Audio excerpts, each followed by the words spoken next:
So officials say there is no evidence that any left-wing group was involved in the death of Charlie Kirk, which we knew that from the beginning.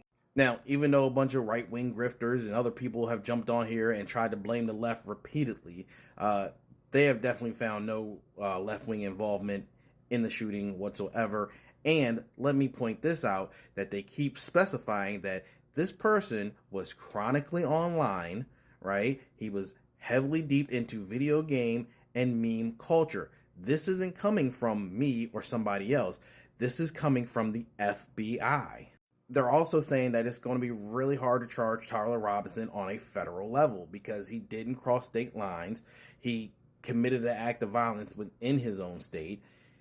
And honestly, like, he didn't make a threat to anyone. He just committed an act of violence. They're probably not going to be able to charge him at a federal level. They also took the time to lead a study that showed that most of your political attacks that resort in violence or a threat of violence are caused by right-wing, ideology, whether that's white supremacy, right-wing anti-government, Islam, or just other right-wing.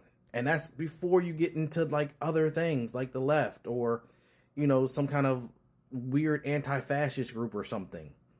It's amazing how that works. And let me be very clear. This part that I'm about to say is my own thoughts.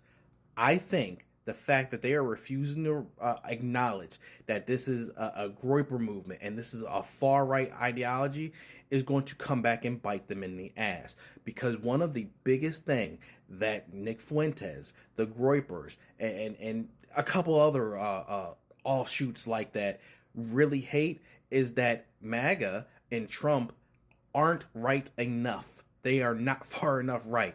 They think that they should be given more credit for pushing everyone more to a extremist view, a more singular Christian ideology, so to speak, or nationalist ideology. They're upset that they're not getting the credit within the movement that they feel that they deserve. That's why they're doing things. That's why they would show up and attack other people who are MAGA, like a Rob Smith, like a Charlie Kirk, like a Candace Owens, like, God, I can't remember that other lady that they showed up and kind of threatened her.